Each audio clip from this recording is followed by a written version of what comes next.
Welcome to this college basketball edition of the Klown podcast. I'm Scott Burks. Please check me out at www.theklowntimes.net. As you can probably see on my hat here under the glare, that's Klown spelled with K. Find me there as well. I hadn't updated it in a little while because I've been busy, mostly vlogging, right? But I promise y'all, I know I made this promise before, but I promise you I'll update it with some new content. Got a lot of things on my mind too. So just be on the lookout for that. Also, you can find me on Facebook, so your laptop, desktop, mainframe, wherever y'all where it may be. Just type in the Klown Times in the search window. You can find me there as well. And also two more things. For one, speaking of the hat, please get the merch at cafepress.com, social Klown Times Sports. You find hats, t-shirts, I should say, sweatshirts, hoodies, mouse pads, you name it. So anyway, just go there, cafepress.com, social Klown Times Sports. You find it there as well. Links to my blog and my store, cafepress.com, will be in the description underneath this video on YouTube. And last but not least, please like, comment, share, and subscribe. Even if you disagree with what I or my guest has to say tonight, I enjoyed it back and forth because either way, you'll be glad you did, and I'll be glad you did. Speaking of college basketball, since it's March Madness, I had to bring my guy in to talk all things ACC, in particular to what's going on with conference realignment, which we'll get to much later in the show. He's back, the co-creator of All Things Sports Discussion, the ACC Sports Blog. Jeffrey Fan is back in the house. How you doing, Jeff? I am doing good. Ready to talk some ACC basketball. Got the ACC tournament going on, and hit upon some of those ACC topics you were alluding to. Man, those topics came out of the blue, and even though it wasn't to be expected, but still, it's just crazy. Gotta love conference realignment. Anyway, we'll get to that later. So we're gonna focus first on ACC college basketball, the tournament, the conference tournament. We're gonna start with the women because they ended earlier than the men. Congratulations to Virginia Tech on capturing the ACC Conference Tournament Championship. They beat Louisville by 8 in the finals. Louisville was game, to be sure. They were on the run themselves. They smashed Notre Dame, top-seed Notre Dame, in the semifinals. Meanwhile, Virginia Tech equally smashed Duke, second-seeded Duke in the semifinals as well. We'll get to Duke in a minute. But how remarkable was Virginia Tech's run this year in the conference tournament on the women's side? Oh, I mean, that was huge for them, and may have gotten them to a number one seed in the NCAA women's tournament. Got them pushed up all the way to there. I mean, I think if you look at the women across the country, South Carolina is going to be a gigantic favorite going into the tournament. But wait, when you're a number one seed, you're on that short list of teams that can, contend for a national title.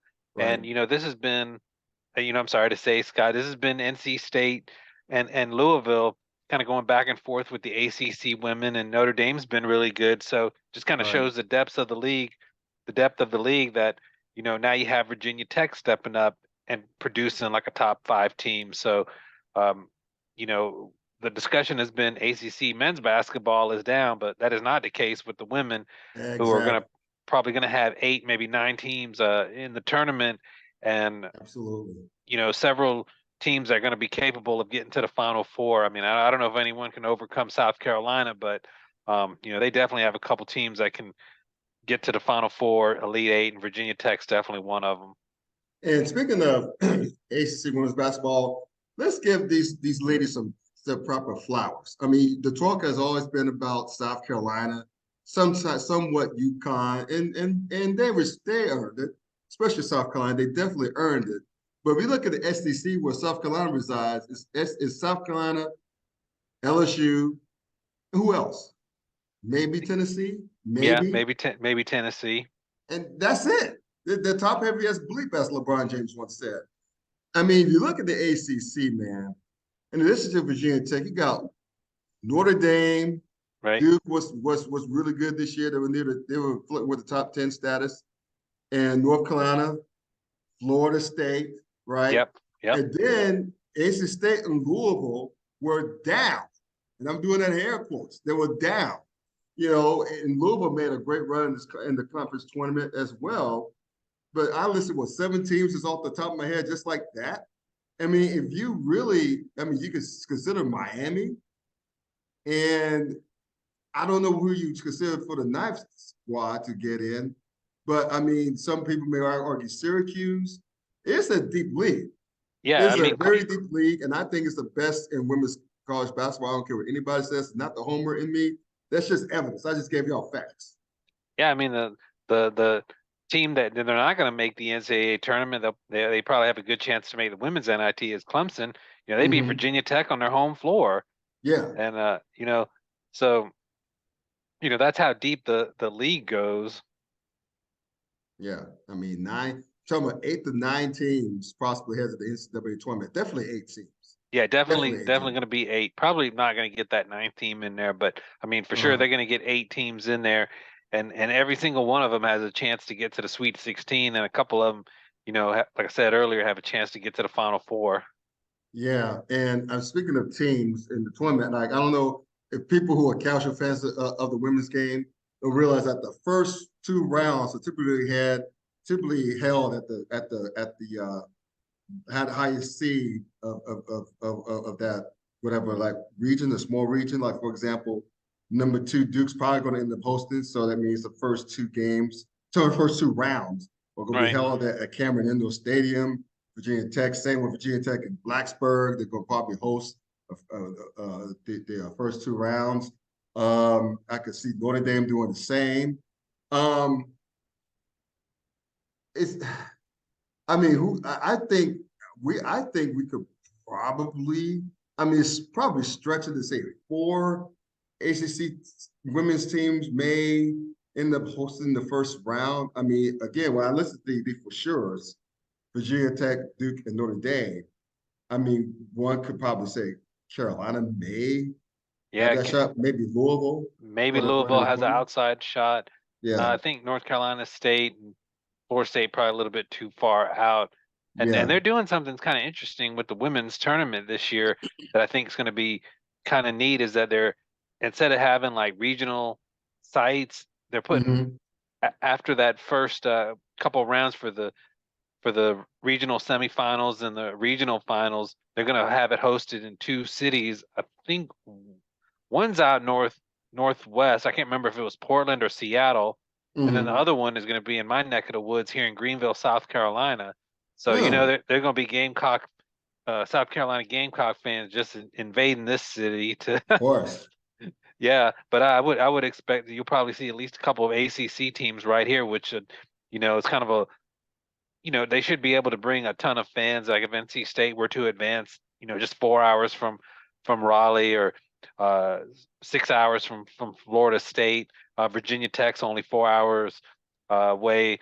Right. If they were to end up here, so it should be a pretty ACC heavy crowd in Greenville. I would expect.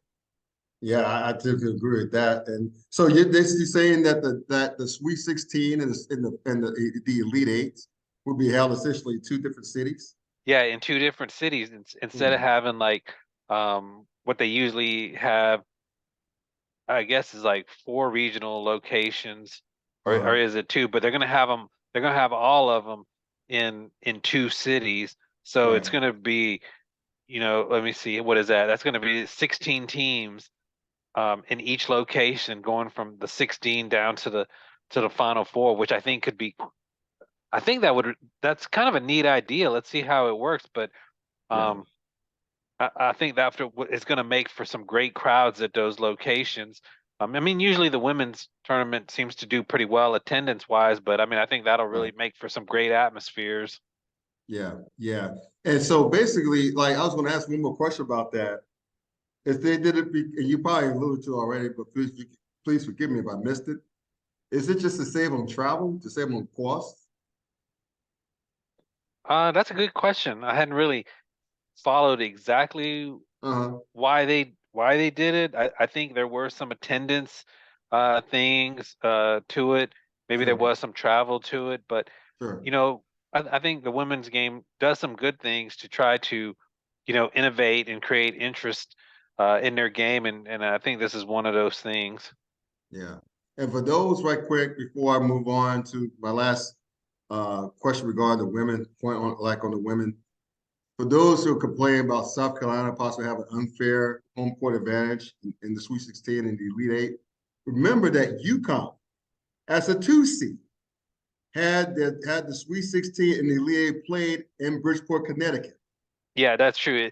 At least, and maybe there's part of that too. At Yeah, least in this case, South Carolina is going to be a number 1 seed. They get rewarded. But right. last year for sure, NC State kind of Yeah, got the old screw job on that one, having to go to Connecticut to play in the Elite Eight. and still could have won. And still It could have still could won. have won. Played very well in that game too. They did. They did. Uh, UConn was just better. They had a home court advantage, but it is what it is.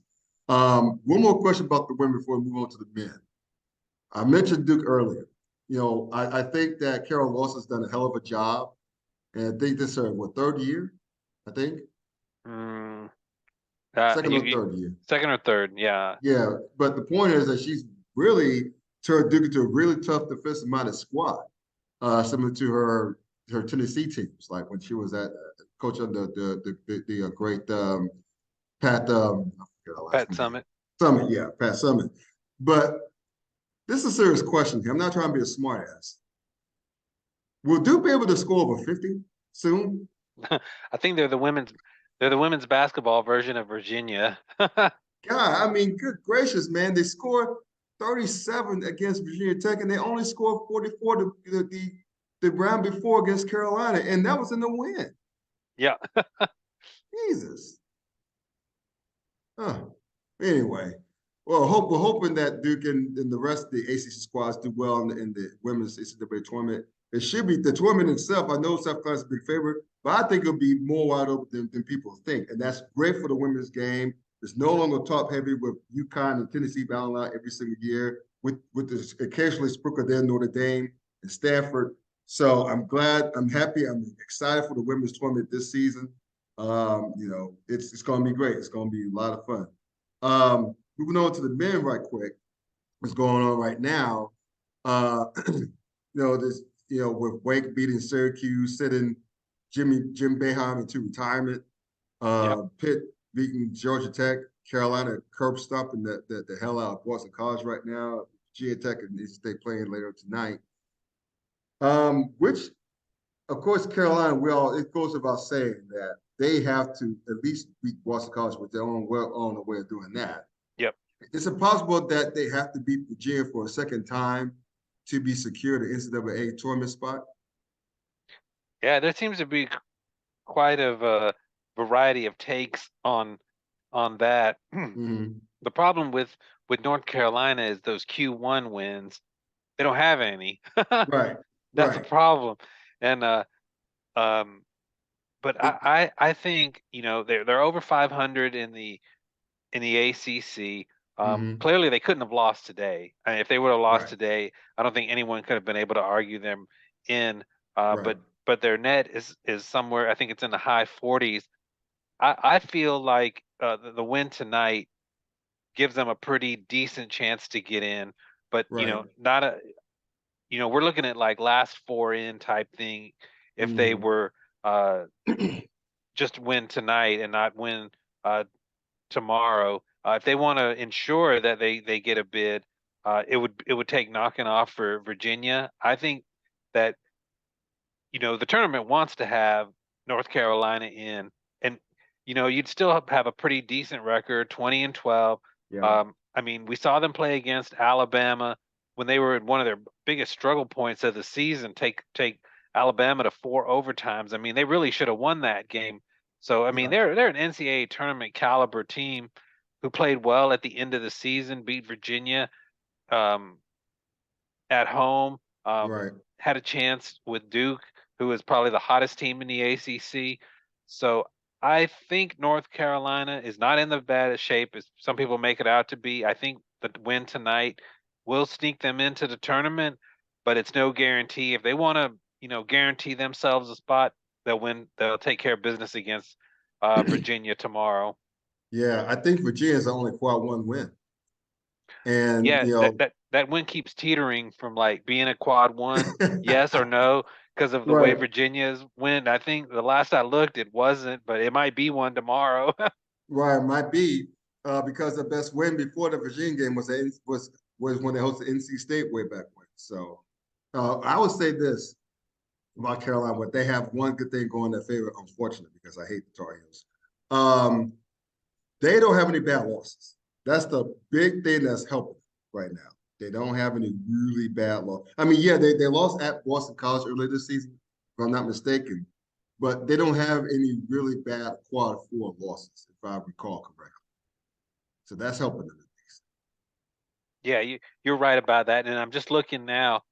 And so the Virginia win just became a quad one. They're 1-9 against the quad one.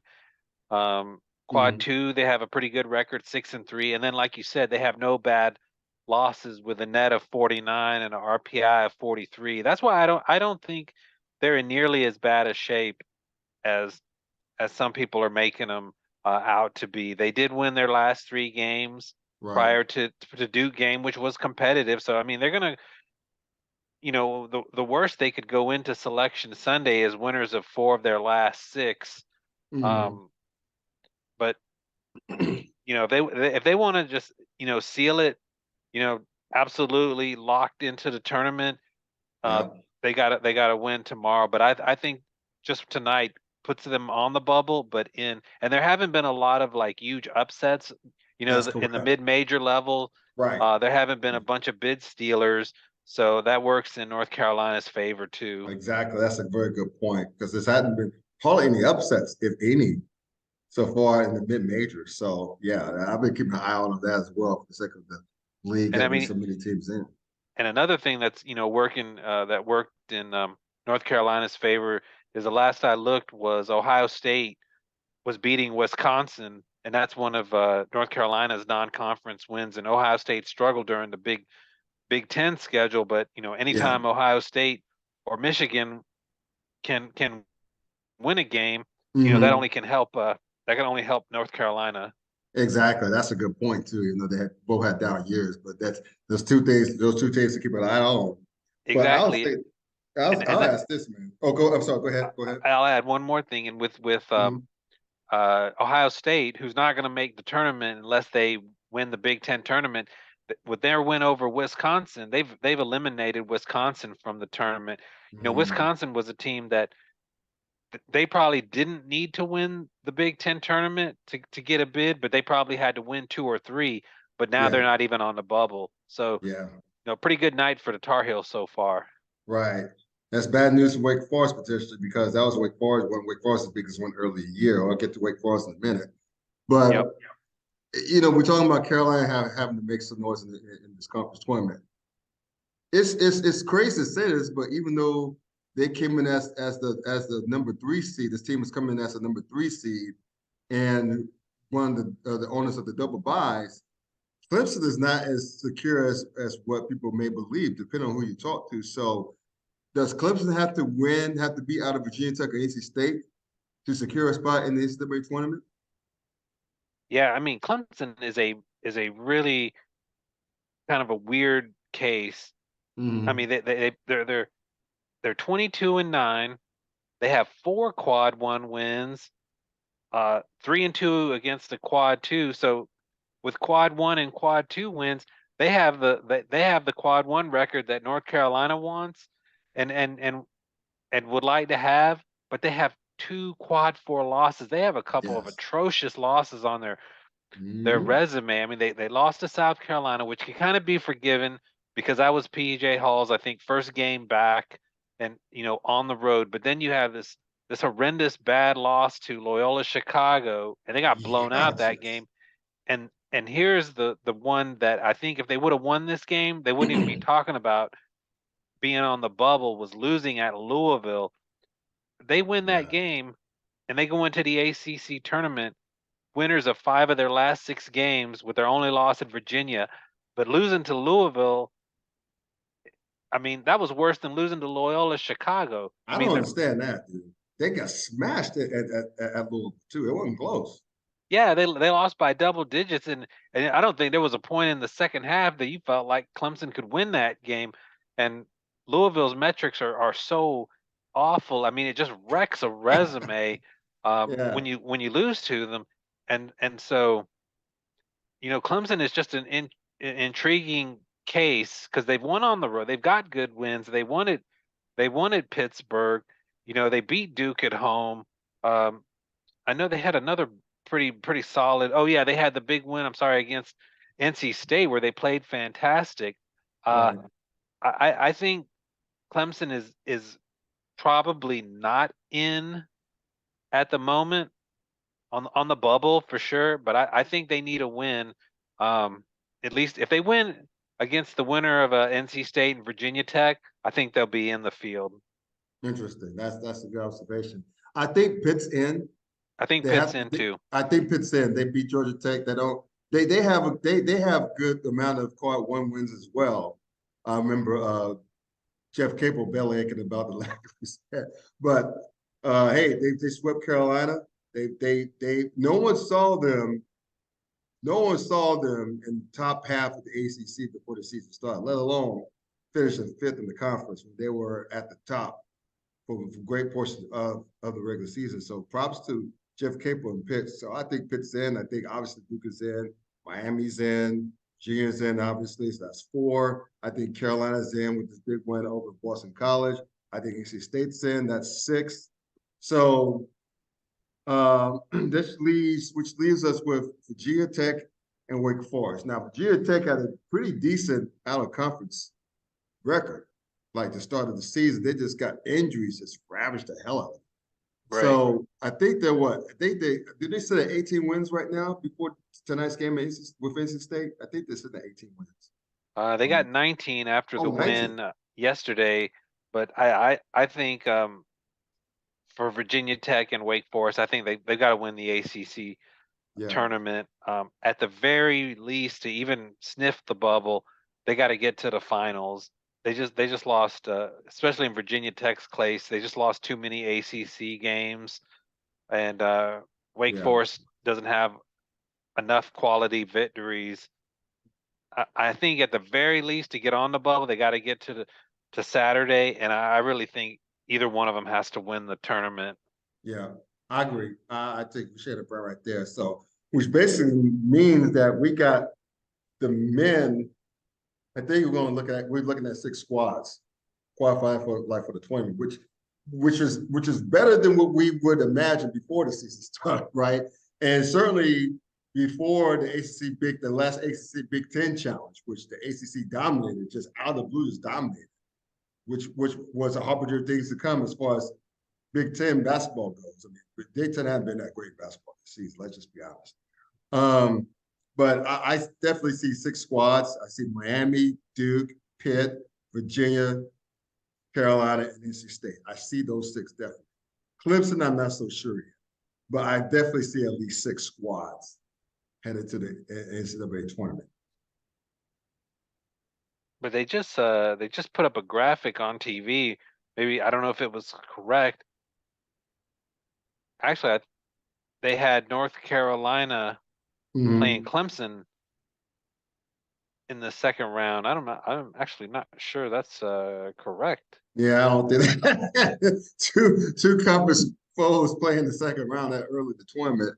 I can see Switch 16 maybe, but yeah, that's kind of bizarre. Let's see. Yeah, I think that graphic they just showed on TV was not right because you go to the ACC site and it's Virginia against the game 6 winner, which was Boston College, North Carolina. Yeah, okay. Interesting. All right. So I think we're sharing a brain. I think we're looking at 8 to 9, probably 8 women's squads, squads from the women's side, and probably 6 from the men's side. Again, better than what many people are expected from the men's side, including yours truly, and I'm sure you as well, and other ACC fans. But it's just good to see. But before we continue to the second half, wrap up this tonight's podcast, ACC's college basketball special podcast. Let's talk about my sponsors at BetUs.com, Chris. So listen up, sports bettors. Favorite sportsbook, BetUs.com is back for their 20th year of NFL action with the industry's biggest sign-up bonus of up to 200%. BetUs offers their members the opportunity to cash in all your favorite sports, including NFL, UFC, and MLB. So if you're looking for live in-game betting global odds, daily odds, boosters, props, and parlays. They got it. And how about fast payouts with exceptional one-on-one customer service? They have that as well. So log into betus.com or call 800-792-3887. That's 800-79-BET-US. You can use the promo code TKT for the Klown Times as well. BetUs.com, where the game begins. All right, man. Let's just close out this podcast with some crazy realignment rumors that started with Florida State's AD recently. Well, say recently, probably 2 weeks ago, meeting with the board of trustees and discussing ways of possibly escaping the ACC, if you will, in terms of the payout. Which I don't have a problem with that in the sense that he's doing that, but any other school should be ACC or any conference, and that's doing their due diligence, right? I have no problem with that. I think that's understandable. But the fact that they let it get out that, quite purposely might add, that they're looking to push for uneven revenue sharing, right?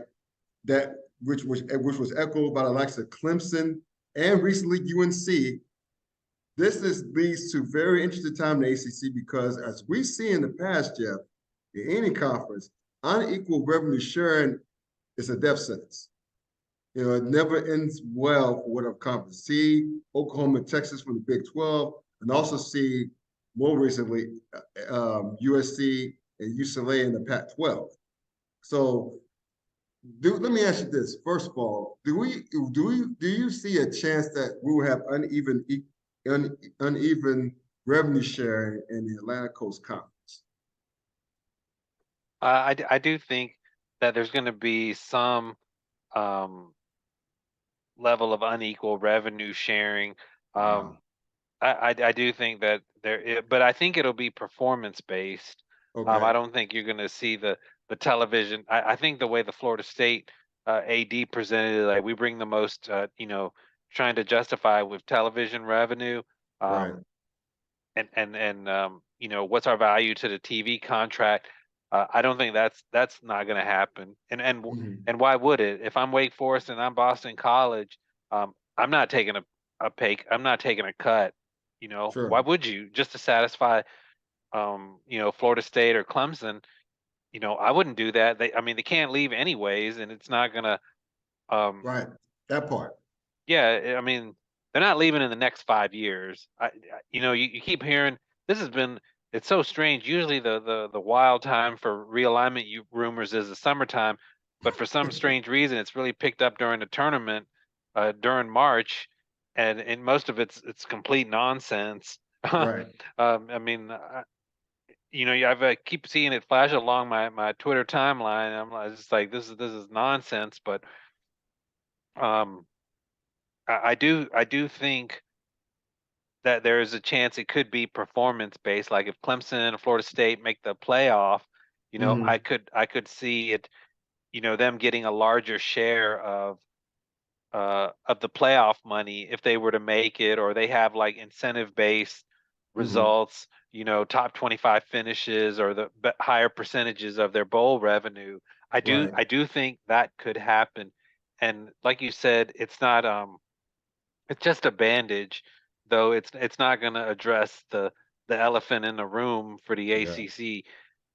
But what it might do is give those teams a chance, to have more revenue to try to stay competitive in football with coaches and facilities, and encourage other teams to try to get better.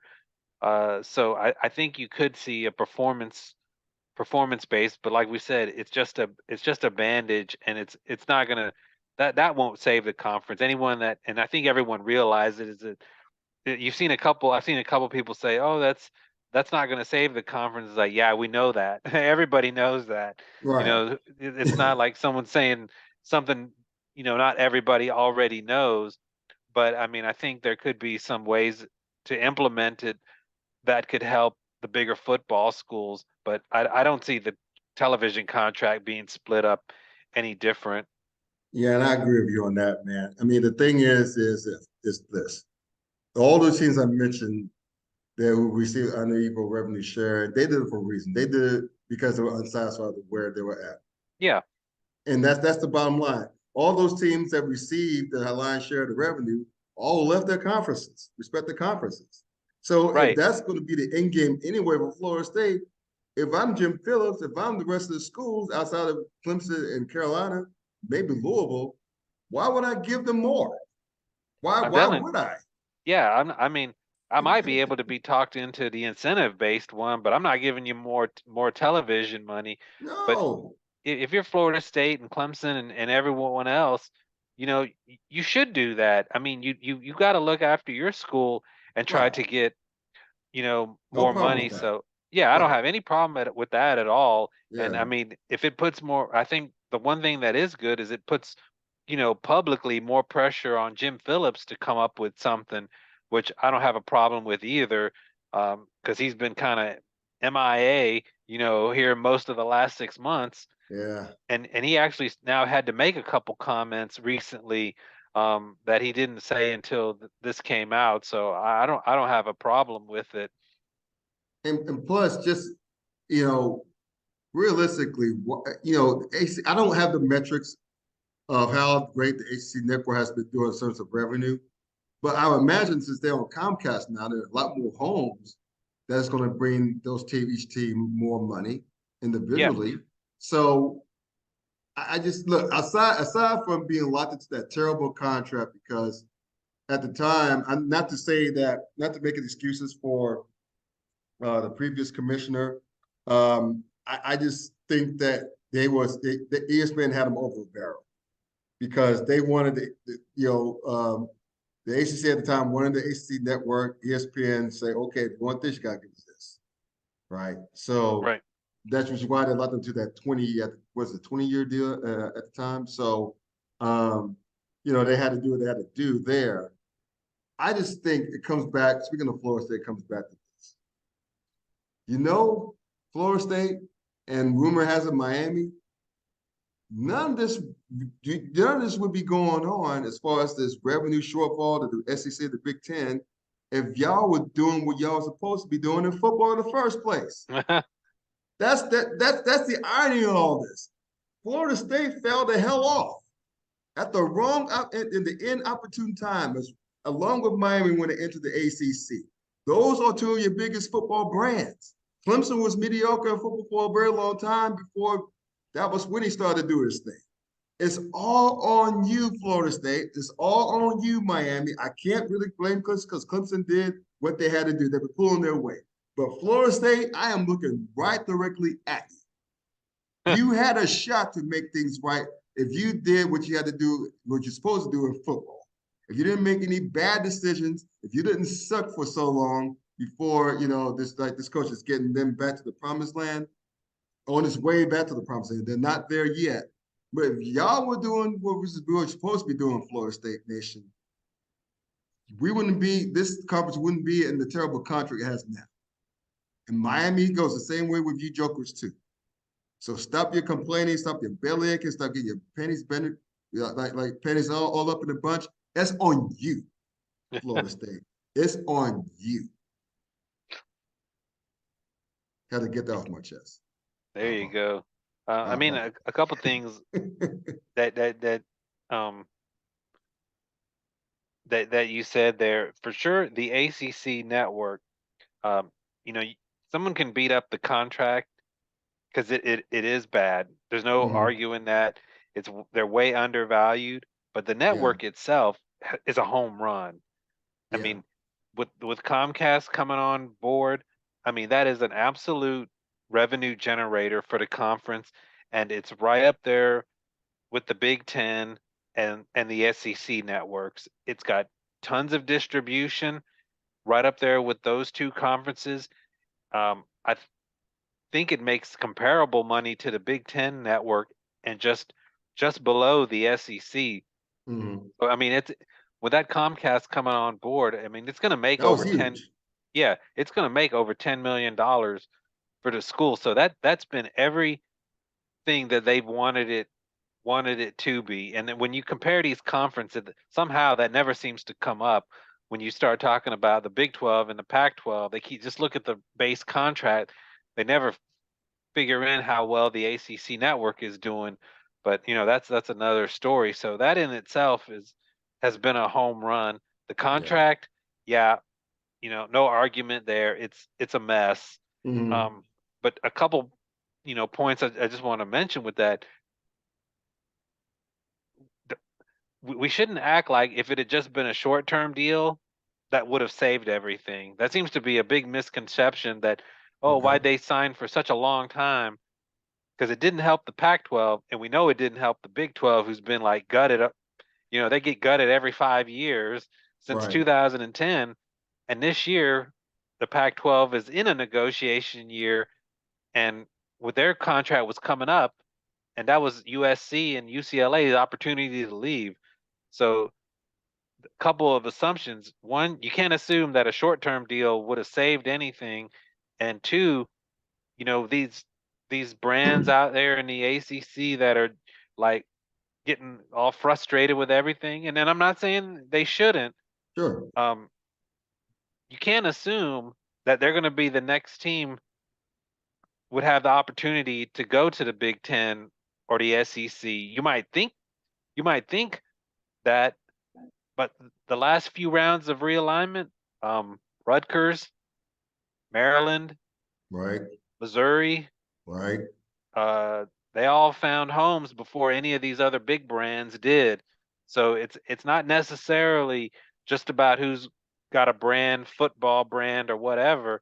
It's what these conferences are looking for in terms of how they think they're valued. Um, Yeah. I mean, I think you can definitely make a case that a North Carolina school might be more valuable to the SEC than Florida State or Clemson because they're already Yes. there. And I think Right. you can look at the Big Ten, and I think you could look at them, and they might look at Virginia and a Georgia Tech to go south being more valuable than a Miami. So these Hmm. schools that are making all this fuss, I don't think they can just assume that they're going to have a home. So Right. if it were me, I would definitely be, I would be doing what they're doing. I'd be trying to get all the money that I could get, Right. and through the unequal revenue sharing, but I'd probably be trying to work within the conference, at least for the time being, with so many years left on that contract, at least the next 5 years. I would be trying to work with the conference to see if there's a way to improve that con that contract, because you just can't assume when teams like Oregon and Washington are left out in the cold right now, Hmm. Oklahoma State, brands like that haven't been able to, they're sitting in conferences that are going to be way behind the SEC and Big Ten. And like I said, Missouri's and Rutgers and Maryland's got picked up. You can't Hmm. assume that you're going to be the next one. That's right. What they say about assuming, Yes, break down the word. That's all I have to say about exactly. that. And you and Break me. exactly. You break down the word, you and me. There you go.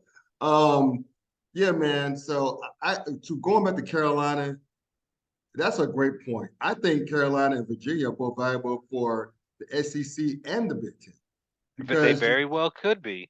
They because very I well could think be. that thing, if it happens, they're going to be a package deal because Carolina and Virginia are in they have the oldest rivalry in the South, not the deep South like Auburn and Georgia, but they have the oldest rivalry in the South, right? At least the longest rivalry there. So I think they're going to be packaged deal. If Carolina, because Carolina's the biggest brand. Carolina is like the mother lode Yeah. because that allows both conferences to get into the states of North Carolina and Virginia. I mean, So, I could very well see a scenario where the SEC goes after NC State and Virginia Tech before mm, Florida State and Clemson, yes, or like I said, the Big Ten goes Virginia, Georgia Tech before Clemson and Florida State I and agree. Miami. I I'm not agree. saying it would happen. I'm Uh-huh. just saying I could see it. So you might want to not assume that you're next in line. Right, exactly. And plus, the Big Ten is really value academics, really Yep. value academics. And no disrespect to Florida State and Clemson. I know they try hard in Miami, but they're not in. And as far as SEC goes, you already mentioned it. They already have markets in Florida, states of Florida and South Carolina. Why would they want those three? So, you know, I mean, all this to say this, man. I don't think Florida State and Clemson, I'll just come out and say it. I don't think, not only do I think they're not going anywhere in 5 years, or I don't think they're going anywhere in 10 to 12 years. I don't Interesting. think they're going anywhere. It'll be Carolina more than anybody. It won't be them. So, anyway, speaking of one more thing, man, to put a bow on this podcast and wrap this segment up, we're talking about this crazy realignment stuff. We see what's going on with the Pac-12. They're struggling to get their television contract together. So I mean, it looks like it's going to be whatever they get. It's going to be less than even the Big 12, which is pretty much leaving the right for the picking as far as the corner schools, Arizona State, and Colorado, Utah. What if, and I'm pretty sure Jim Phillips, Commissioner of ACC, has thought about this. Would there be an upside? Talking about doing something to bring in more revenue. Would there be an upside for them to think totally outside the box? I mean, totally outside the box. Not that it hasn't been done already thanks to the Big Ten, but what if they consider, the ACC considers both Arizona schools, or Colorado, or Utah, or hell, maybe shoot for the moon and stars and kick the tires on Washington, Oregon, and Stanford. Maybe Cal too. Because that brings in bigger markets too. So, is there any value in the ACC having a crazy? Now, I don't want to call it alliance. I just call it a takeover. Would that be so far fetched for Jim Phillips and his conference members to digest, or is it just a pipe dream? Yeah, it's hard to say because I think on the surface it seems like a pretty decent idea, Mm-hmm. to maybe get four Pac-12 schools. I mean, I think you would get Oregon, Washington, Cal, and Stanford, and Mm-hmm. that would be a pretty good, you know, fit with the football and academics. And then also keep four schools out there regionally tied together. So on the surface, it seems like a pretty good idea. I saw that a former ESPN executive who negotiated the ACC ESPN deal, John Skipper, Mm-hmm. was on a podcast and said Mm-hmm. that was a good idea to do. But then there have been like other um, media executives that I saw on Twitter said, "Oh, that's maybe not a good idea because then it would." Um, the way the ACC network was negotiated, a provider could pull out because they said now it's not just ACC schools, it's not the content that you sold us. You know what I mean? Sure. It would Sure. say, hey, we got Pac-12 schools. This is not what I paid for originally. And they said it would be risky. I think it was like Bob Thompson, I saw on Twitter, a former Fox Sports executive said that. So, I mean, I have a feeling that they've looked into it. Mm-hmm. It kind of seems like a good idea, but it's hard to. I mean, I hope they've looked at it. Um, and if it doesn't work, it doesn't work. But I mean, I hope they're doing that sort of thing, out of the box thinking, because they need to, look at every stone, turn, what's the saying? Don't leave no stone unturned when it Right. comes to this. But I do think at some point ESPN is going to revisit that television deal, and I don't know what it'll look like, but maybe there'll be like a ninth conference game or something, Sure. to add a few million to that deal. I just can't see it going the entire length of the contract and them not changing anything about it. It just it wouldn't Yeah. make sense. And I think the ACC is too valuable to ESPN because let's face it, that's great content in addition to the SEC because they both have exclusive rights to the SEC and the ACC. But I think they value the ACC very highly.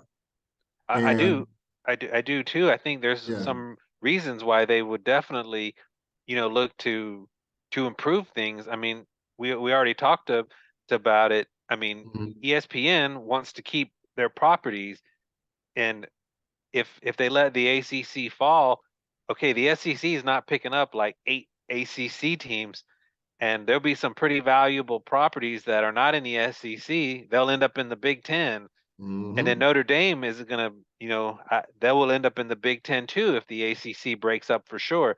That'd be another loss uh, for ESPN. Plus, we said how successful that ACC network is. It's a 50-50 partnership with ESPN. It's making them like $100 million a year. So, I mean, they've got reasons to work with the ACC in the long run.